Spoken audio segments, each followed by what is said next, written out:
Hello students, in morphology of flowering plants we have been dealing about gynoecium in the previous class.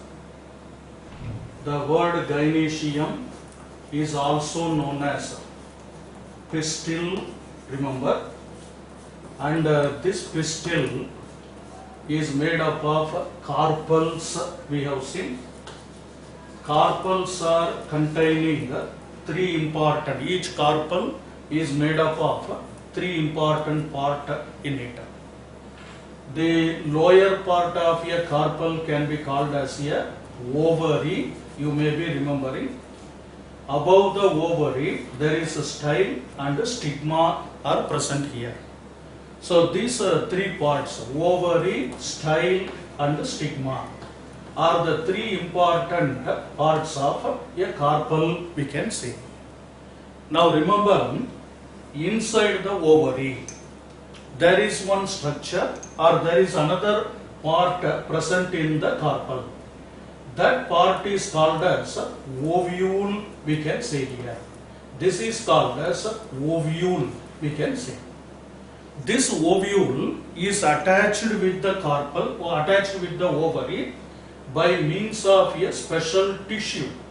The name of the tissue is called placenta, we can say. That is called placenta. In this lecture, we are going to study about that placenta only. Now, I am going to introduce one terminology called placentation. Based on placentation, 5 more questions can be asked here. Okay? So, listen here. So in gynoecium, we shall see about placentation. An interesting aspect here is, what is placentation we must know. Arrangement of placenta in the ovary is called as placentation. Placentation can be defined as arrangement of placenta. Otherwise, position of placenta in the ovary is called as, in the ovary is known as, what is that, placentation it can be called. Already we saw about aestivation, phyllotaxy and all, they are also arrangements of some floral whorls like that. Now here I am talking about placentation actually. Listen to me. In different angiosperms, we can come across 5 major types of placentation. There are 5 major types of placentation we could see in different angiosperms.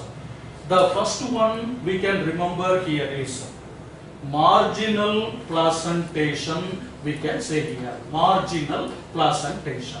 I will explain it later.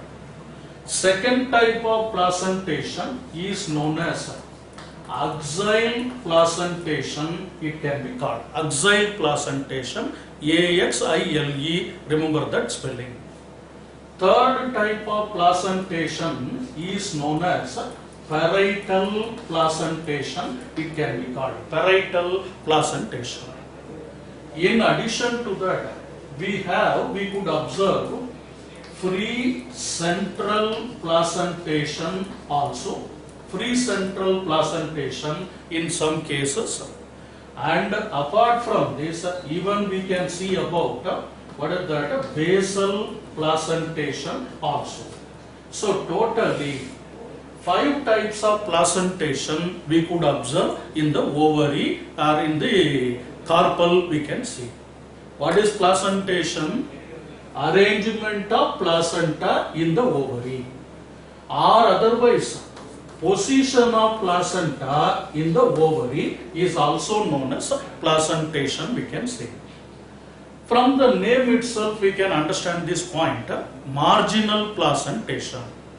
Listen, before going in detail about these placentations, we must know one interesting point.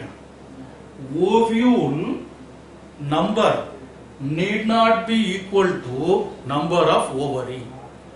One ovary need not contain one ovule only. I told you what is ovary and what is ovule. one ovary need not enclose one ovule only. There may be many ovules present in the ovary later. Now if you observe means, listen to me, after fertilization or after reproduction, flower is the organ of reproduction. After reproduction or after fertilization, what is the fate of this ovary means? Ovary will become fruit in a angiosperm. Remember, ovary will become the fruit. The fruit we eat, it is nothing but ovary of the angiosperm. The fruits are derived from the ovary mainly. Similarly, ovule will become the seed in the angiosperm. Remember this point. So ovules are becoming seeds. Seed andre bija, fruit andre hannu. This fruits are formed or derived from ovary. Seeds are derived from ovule after fertilization. With that in the mind, let us go for marginal and axial parietal everything. Listen to me. In the marginal placentation, the ovary will be somewhat elongated like this. It is elongated like this. Here that pedicel, calyx, corolla, everything will be there. Here there will be style and stigma, everything will be there. What happens after fertilization means the style and stigma will wither off, they will disappear. Only the ovary will be converted or it will be becoming a fruit like this. This will be the fruit-like structure. Inside that, ovules are attached by placenta. That placenta tissue, it will be present in the margins of the ovary like this. In the margins only placenta will be present. So with that margin, the seeds are attached like this. Imagine if the seeds are attached to the margins of the ovary. We call it as a marginal placentation. Very simple. Based on their position, we are differentiating like this. Marginal placentation means the seeds are attached with the margin of the ovary. The ovules are attached in the margin. Maybe ventral margin we are telling. This is a dorsal margin like that. Very simple. Carpel is also just like a shoot modification only. When the carpel, imagine a carpel like a leaf. When the leaf is curling, it will have two margins. Is it or not? One will be midrib, another one will be the margin of the leaf. So there will be one is dorsal, one is ventral margins we are telling. With those margins, if seeds are attached, it is called marginal placentation. By seeing the diagram itself, you can say, where do we find this marginal placentation? It is present in pea flower or pea fruit, we can say here. Pea, in the pea plant we have taken as many examples. For pea plant, I told you zygomorphic flower, you may recall. In estivation, we studied about pea flower as descendingly imbricate estivation or papilionaceous corolla like that. For fruit marginal placentation also we give the example pea flowers. So pea plant or pea fruit is exhibiting marginal placentation. Here seeds are attached to the ovary wall on the margins. Not in the center or something, it is on the margin, it is pea flower. This type of ovary having only one chamber, it is called monocarpellary gynoecium. Such a monocarpellary gynoecium has got many seeds attached at the margin. Okay. Second one is called axial placentation. From the name itself, you can understand. In axial placentation, the gynoecium TS will be like this. Transverse section of gynoecium will be appearing somewhat spherical. Imagine the gynoecium is facing you. In this gynoecium, there will be many chambers called locules are present. In anther also locules are present. Here also there will be many chambers.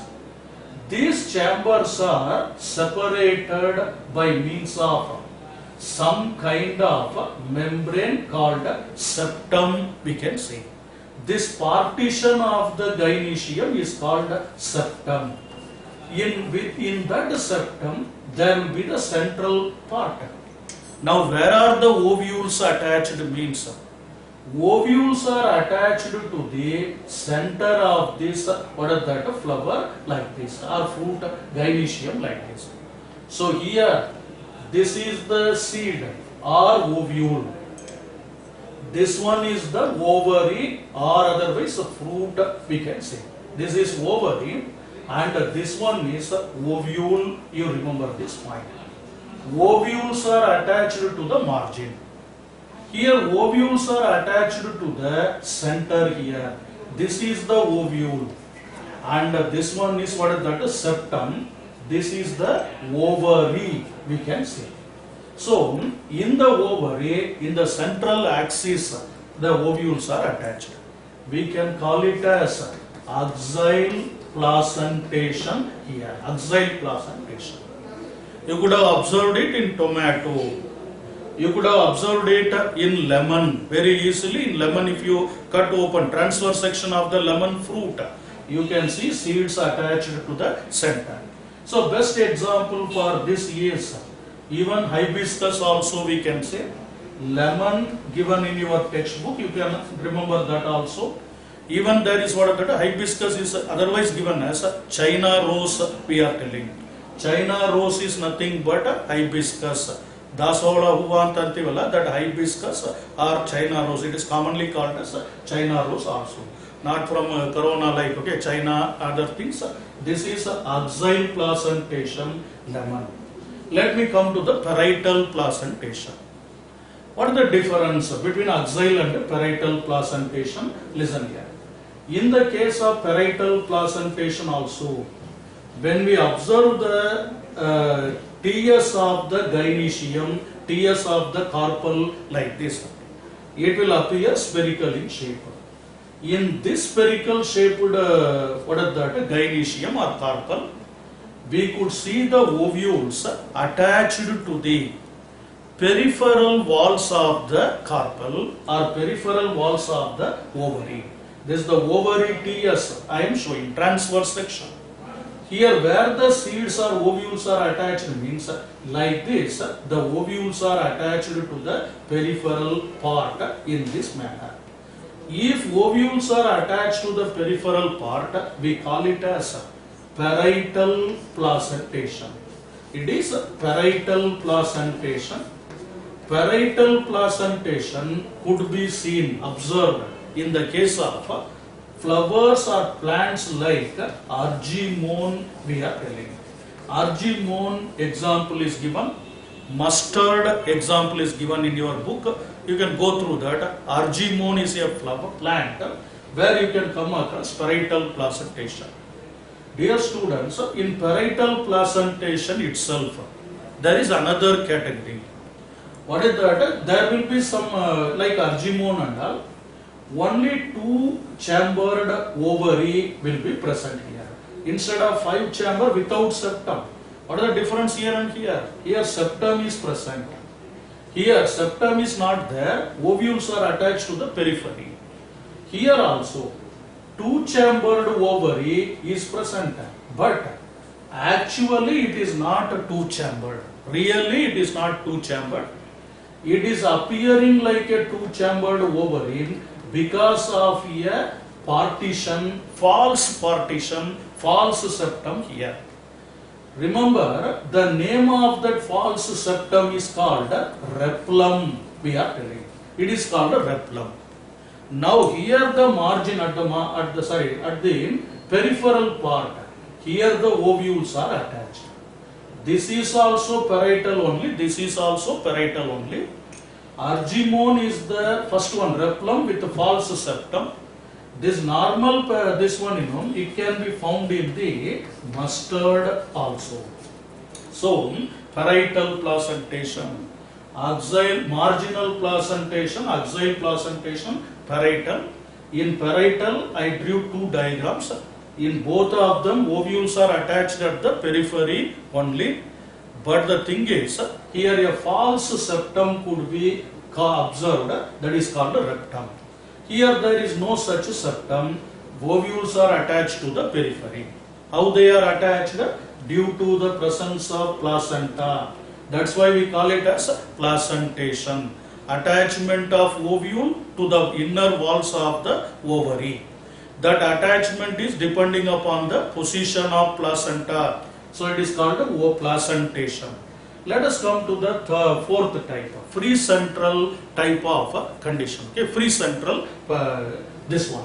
In the case of free central, again the ovary will be appearing like this in the TS. This is the TS, transverse section of the ovary. Imagine the ovary is facing you like this. Where is the ovules attached? Here from the name itself you can understand they will produce placenta from the face, otherwise central part like this. Imagine this is the ovary. Here in this ovary, from the center part there will be placental tissue. Now ovules are attached freely into the central part like this. There is no septum. There is a difference between this diagram and this diagram. In axial placentation, septum will be there. To the septum corner, there will be ovule attachment. Here there is no septum. From the base placenta comes. On all the sides, this ovules are attached. That is called this one free central placentation. So this diagram indicates free central placentation. It can be called free central placentation. Are you getting this point? This is one point where the placenta will be from the center of the ovary without any attachment, without any support. To that placental tissue, there will be many, seeds are arranged. Now listen, what is the example for free central placentation? There is a plant called dianthus. This dianthus exhibits free central placentation, we can say. Shall we go to the fifth type? That is known as what? Basal placentation. Remember students, ovary becomes a fruit, ovule becomes the seed. Now this attachment of seed we are talking, the fifth type is called basal. In the case of basal placentation, the ovary will appear like this. It will not be spherical one, somewhat rectangular shaped structure like this. Here you can get a style, stigma, all these things, but they will wither off. So here a marking will be present. Where is the ovule present means? From the name itself you can understand the ovules are located at the base of the ovary here. So this is the ovule. This is the ovary. Ovary contains ovule attached at the base. That is called basal placentation, it can be called. Basal placentation could be found in sunflower, remember. In sunflower, we come across basal placentation. So a 5-mark question called placentation, I explained. Very important 5 marks. So remember, aestivation, phyllotaxy and placentation. Aestivation means arrangement of sepals and petals over the thalamus. Phyllotaxy means arrangement of leaves over the stem. Placentation means attachment of a seed or ovule into the ovary. In the ovary, if seeds are attached at the margin, it is called a marginal placentation. Example P. In the ovary, if seeds are attached at the central axis, then it is called axial placentation. It will appear like a wheel here, where there will be septum present. They will demarcate into chambers. Best example is lemon, you can remember. If you take the TS of lemon, you could observe that axial placentation easily. When we come to parietal placentation, two types are there. One is showing falsely arranged two carpels. Another one is fused syncarpus condition without any partition, without any septum. So no septum, but ovules are attached at the periphery. Periphery attachment is called parietal placentation. Argemone exhibits false septum called replum. To the replum end there are ovule attachment. Mustard is also exhibiting parietal placentation.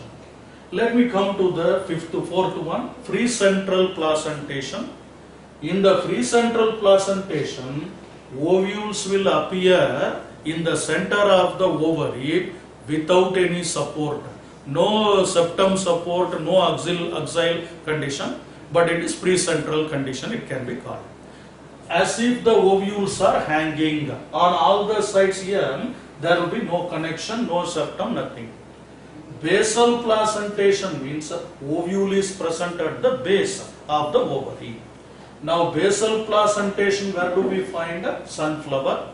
Free central placentation in dianthus, even primrose, you can remember. These things, they exhibit free central placentation. So 5 types of placentation with a diagram example you have to remember. When it is asked in 5-mark question, you must write all these points. What is placentation? Arrangement of ovule in the walls of the ovary. Ovule will become seed, ovary will become fruit after fertilization. So when you analyze a fruit, you can see what type of placentation it has got, is it not? That is placenta, placentation. Please write it. We will continue after few seconds.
Okay, students might have copied about a placentation. Let me continue another part of this lesson. So this is regarding morphology of flowering plants. Flowering plants are otherwise called angiosperms. In angiosperms, we could come across around 7 morphological parts or 7 organs, namely root, stem, leaf, inflorescence, flower, like that. Then fruit, seed also are present there. Among those so many organs of a typical angiosperm, we have seen about a root and their modification, stem and their modification, leaf and its modification. Then I told you what is called inflorescence and the types of inflorescence. Then we started about flower. In flower there are 4 floral parts, you may recall: calyx, corolla, androecium and gynoecium. In calyx and corolla we saw different terminologies. Even description of a flower with so many terminologies, I gave you a list also. More than some 20-25 names or terminologies we have learned. When we came to corolla, petals and sepal arrangement called aestivation, I told you. In androecium, about a stamen we described clearly. Different terminologies of stamen also we have seen. When we came to carpel, carpel is made up of ovary, style and stigma, I told you. Then how the placentation is there in the carpel, that and all we have seen. Let us come to another important part of a angiosperm, which is known as fruit, we can say here. So about the fruits, I am going to tell you some points actually. Very important part of an angiosperm. The fruit, the formation of fruit is the characteristic feature of angiosperm. Even seeds are produced in other lower plants also. We have another category called gymnosperms. There also seeds are produced, ovules are there. But here what happens in angiosperm, it is a highly evolved type of plant, where a special structure called ovary is there. That ovary will become fruit after fertilization. So remember, fruit is nothing but a ripened ovary, we can say here. A ripened ovary is otherwise known as fruit, we can say. What is meant by ripened means mature ovary is called fruit. How ovary will mature, when they will mature means mainly after fertilization. After fertilization, the ovary will undergo some changes. They will be converted into fruit actually. Dear students, after fertilization, there will be many events happening in a flower. Flower's purpose of producing flower is to undergo reproduction. After reproduction, the flower will undergo some changes. What does that mean, sir? The calyx is there, no sepals and all, they will fall down. There won't be calyx in majority of the plants, except that brinjal and all. So calyx will wither off. Corolla or petals will also fall down, because petals are not necessary now. They need not attract insects anymore. Their work is over, pollination, they helped for pollen grain transmission like that. Now even stamen also, after releasing the anther like that or pollen grain, they will disappear. After releasing the pollen grain from the anther, okay. But what is persisting, what is remaining there in the flower means that ovary will remain. Even style will also disappear, stigma will also disappear. Their works are over, their functions are over. So ovary, style, stigma, everything will disappear. The style, stigma will disappear, ovary will remain as it is. This ovary will become the fruit. So where from fruit is formed? It is formed from the ovary actually. So ovary will become the fruit. This part is this is the place where style and stigma were attached. But still the fruit is attached with whom? The pedicel here. When more and more food and other things are stored in the fruit, it will start just inclining downwardly due to weight here, and the fruit will appear like this actually. We are getting mango fruit and all. Just imagine the fruit will be hanging downwardly. Actually it was having style, stigma, everything. But due to weight and all, it will just hanging downwardly. This is the pedicel part attached to the main body. Let it be. Now this is the ovary. Ovary becomes the fruit. Inside that fruit, we come across seed mainly. Of course, some fruits are having only one seed. Some fruits have many seeds also. In lemon, brinjal, and we come across many fruits, tomato and many seeds. but here there is only one seed present. So number of seed, that's why I told you, ovule become the seed, ovary become the fruit, and I told you number of ovule need not be similar to number of ovary. In pea and beans plant, we have many seeds. So ovule is seed, ovary is the fruit. That we have discussed already. So what is the fruit? It is nothing but mature ovary or ripened ovary, we can say. Now let me introduce another terminology related to the fruit. Yeah, normally the fruits are developed from ovary. Okay. In some cases, instead of ovary, not ovary, some other floral parts may also become fruit. So in some angiosperms, other than ovary will give rise to fruit, means other parts of the flower will give rise to fruit, means it will be such a fruit will be called as false fruit, we are telling, or otherwise parthenocarpic fruits it can be called. Such a fruit will be known as parthenocarpic fruit, it can be called. One more question is asked based on this terminology. What is parthenocarpic fruit? They will ask. Generally, fruit will be developed from the ovary.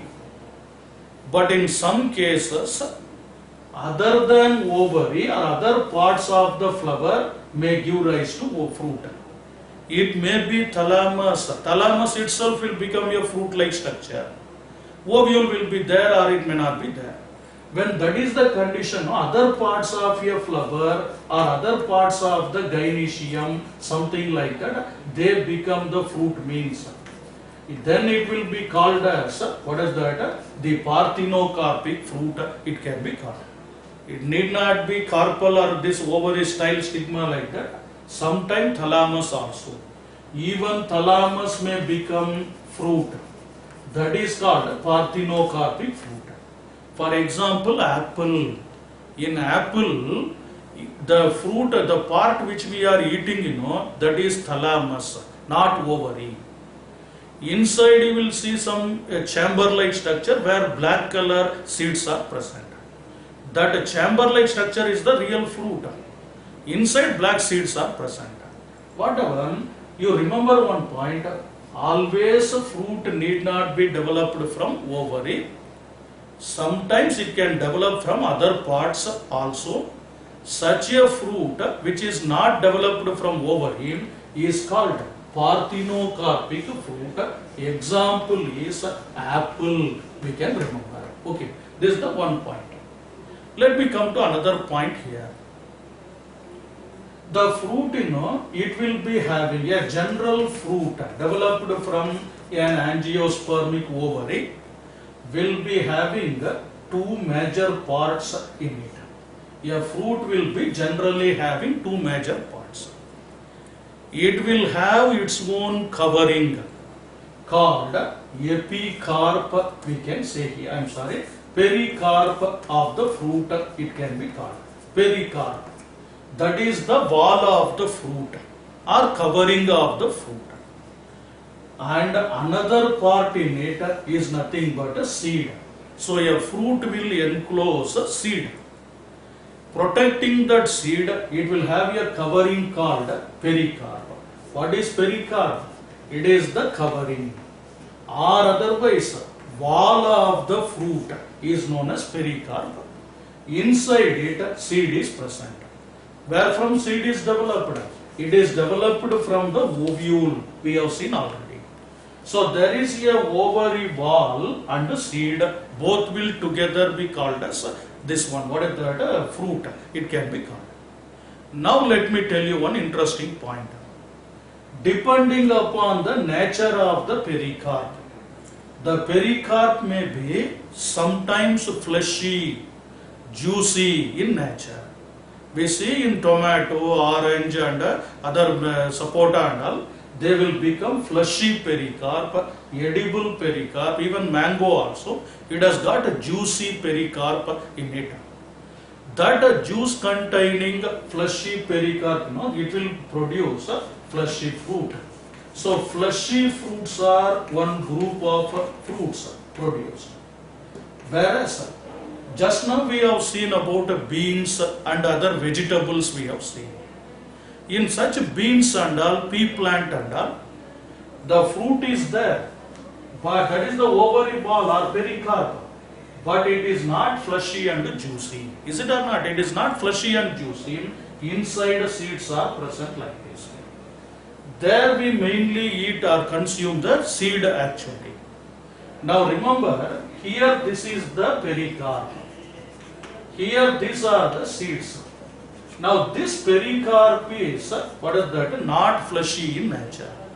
Such a fruit will be called as dry fruit, we are telling. Cashew we are telling, no, cashew nut, kaju we are telling, no, these are all dry fruits. But fleshy fruits are there, dry fruits are there on the basis of the nature of pericarp.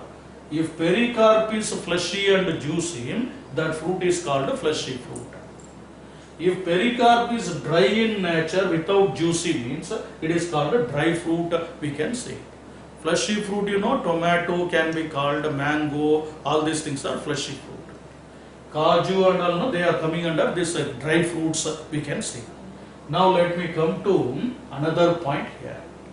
The pericarp of a fruit will be further differentiated into three layers or three parts again. The ovary wall is further differentiated into three parts. Outermost layer of the pericarp is called as epicarp, we can say. Epicarp. It is the outermost layer. Epi means outer. Epidermis, you could have heard. That is the outermost layer. Middle layer of the pericarp is called mesocarp, we can say. Middle layer is mesocarp. Innermost layer of the pericarp is called endocarp, we are telling. Remember the terminology, that suffix called carp. Carp refers to carpal fruit, like that mainly, or ovary. That ovary or carp refers to fruit mainly here. That fruit will have one covering and inside seed.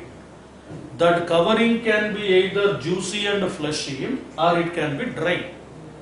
When it is fleshy or when it is dry, whatever it is, that pericarp will have three layers here: epicarp, mesocarp and endocarp. Dear students, based upon the nature of pericarp, based upon their fleshy and dry fruits, there are so many varieties of angiospermic fruits. There are many varieties. Fleshy fruits can be further divided into so many types. Dry fruits can be further divided into so many types. But of course, all those types we do not study according to your syllabus.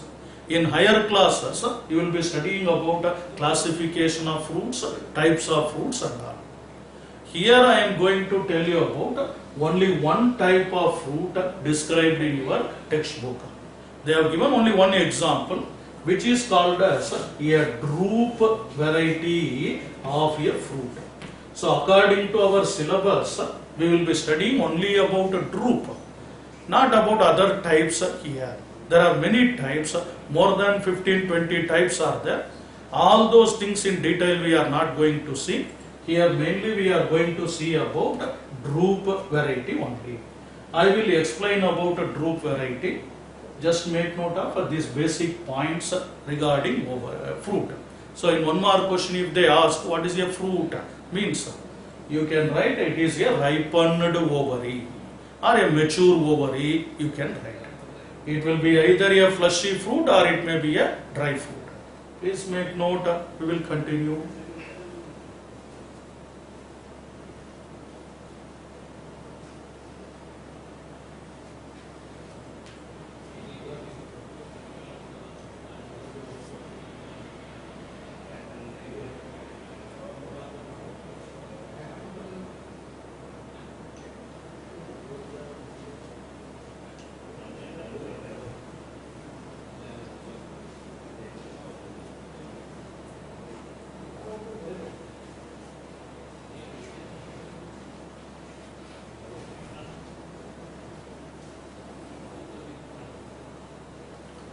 Okay, students, let me explain you about one type of fruit here, which is called drupe variety. We are going to explain here. Pericarp refers to wall of the ovary. Inside that fruit only seed is located. When that seed is sown in the soil, it will germinate into a new plant. That is why we are telling flower is the reproductive part of a flower. The flower is the reproductive part of an angiosperm. I'm sorry. That is, that flower has got ovary. Ovary will become fruit. Inside the fruit, a seed is there. Ovule will become the seed. How the ovule becomes seed, what is the mechanism of reproduction, everything you will study in the second year. There is a separate chapter called sexual reproduction in flowering plants. That you will deal in detail in the PUC second year. Here you must know about the fruit things only. As I told you earlier, there are many types of fruits. But we are going to remember about drupe fruit only according to our syllabus. Drupe variety. Remember, drupe can be considered as a fleshy fruit in nature. It is a type of fleshy fruit. Two examples are given for this drupe fruit according to our syllabus. One is the commonly known mango fruit. It is coming under drupe variety, mango variety, mango fruit it can be called. Another commonly known fruit for all of us is coconut. Coconut and mango, they belong to drupe variety actually. What is the difference between these two type of fruit? Even though they belong to the same category, they have some slight differences here. Let me explain you about mango first. As far as mango fruit is concerned, it has got a pericarp which is fleshy and juicy in nature. A fleshy fruit is an example for this category. I am drawing the ovary upside down. Here there was style and stigma, of course. Due to weight it has become hanging. Now remember, this pericarp of the mango has got epicarp in its outer covering. Outermost covering is epicarp here. When the mango is young, when it is not ripened, this epicarp will be green in color. You could have observed it is green in color. When the same mango becomes ripened, fleshy and juicy, when it is matured, it will become fleshy in nature and yellow in color actually. It will become yellow in color. So that is the epicarp. Internally, you could see some fleshy or juicy part in the mango.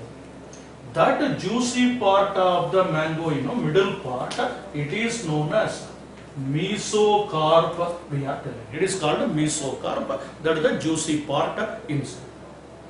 Where is the endocarp means? Here inside we have this seed. Protecting that seed, there is a white covering here.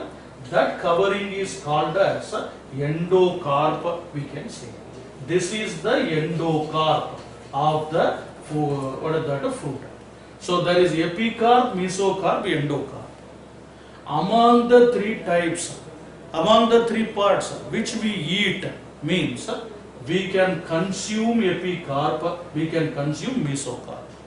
Sometimes when it is ripened, even epicarp will become yellowish in color and we will throw it out. Inside pulp or juice only we will eat. That is the mesocarp. So mesocarp is edible in mango.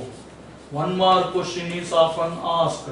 In mango, which is the edible part, they will ask. It is nothing but a mesocarp we are eating. Endocarp is stony in nature. It will be hard. We cannot eat. Inside the endocarp, seed is present. This is the seed of the mango. Now what we do, we eat the fruit, we throw the seed. That seed will germinate into a new plant actually. So that's why we call it as a sexual reproducing organ. Now this is the mango fruit, epicarp, mesocarp, endocarp and the seed is located. Seed is not edible.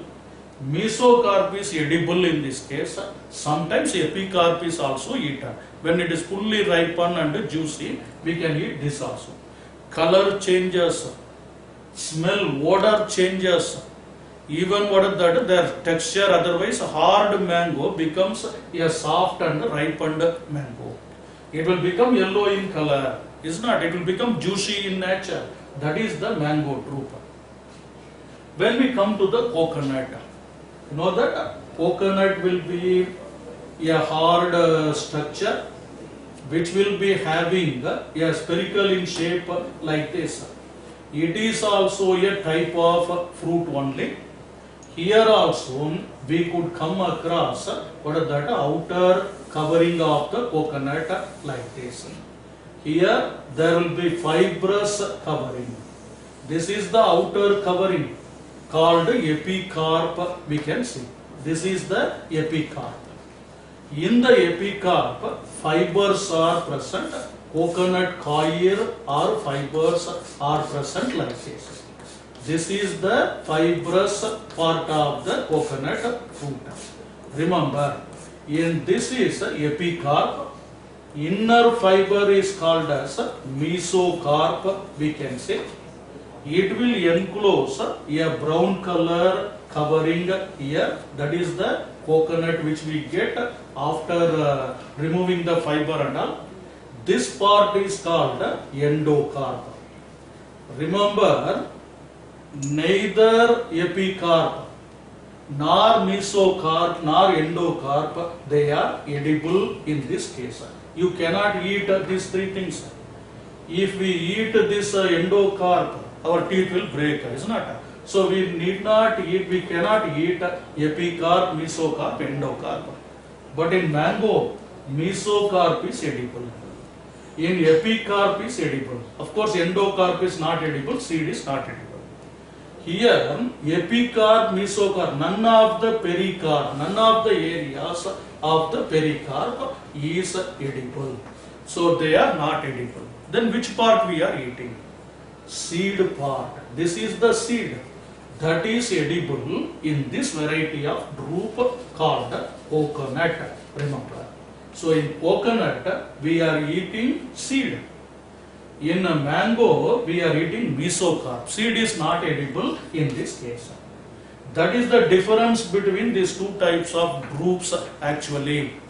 Inside the seed, if you see, means the white color portion which can be scraped into powder like that, that is called as endosperm of the seed we are telling. About this endosperm and other parts of the seed, I will tell you in the later part, because we are studying about fruits here. Seed is becoming another part of the angiosperm. About seed I will tell you detail, but remember in coconut which part is edible? The endosperm of the seed. When the coconut is young, the endosperm will be in the form of liquid also. That is called liquid endosperm, we can say. So we drink liquid endosperm, and at the same time when it becomes ripened, it will become solid. We eat the solid endosperm also. Both are endosperms only. Inside liquid, coconut water we are telling, no? It is a liquid endosperm which we drink. And when it is ripened, it will become yellow white color kernel, otherwise white color endosperm, solid endosperm we eat here. Surrounded by brown covering, hard brown covering, that is nothing but endocarp. Do you get my point? Fiber part out of middle fiber part is mesocarp. It is brown color fibers are present here. Outermost green color layer is called epicarp. There is epicarp, mesocarp, endocarp. none of them are edible. None of them could be eaten. Which can be eaten? Seed part, namely liquid endosperm and solid endosperm we could eat. That is the variety, another variety called coconut. So both are drupe only. I told you already there are more than 20 types of fruits, but we are going to study only about one fruit, that is called drupe variety. What are the example for drupe? Mango, coconut. These two are belonging to this one. For mango, biological name is Mangifera. Mangifera indica. That is the biological name of mango, remember. For coconut, biological name is Cocos nucifera, it can be called. Cocos nucifera is the coconut, Mangifera indica is the mango. They belong to the drupe type of fruit, fleshy fruit they are called, because they have some edible portions. In some fruits we eat a seed also, that is this one. In beans, botany or what is the pea plant and all, we eat the seed. We may throw away the pericarp. Here we throw the pericarp, we eat the seed. Here mesocarp is eaten, okay, seed is thrown out. So that is the difference between two varieties of the drupe, we can say. So let me stop with this today. In today's class, I explained you one 5-mark question, namely placentation. Another thing is regarding fruit we have completed. Lastly, to complete this lesson, morphology, we should see about a seed finally. In the next class or next lecture, I will tell you about seed and other families of angiosperm we have to see. Now, placentation, important 5-mark question. Marginal, axial placentation, parietal placentation, then I told you about free central placentation, then basal placentation. Examples, diagram, everything you have to remember. Let me stop with this. We shall continue in the later class. Thank you.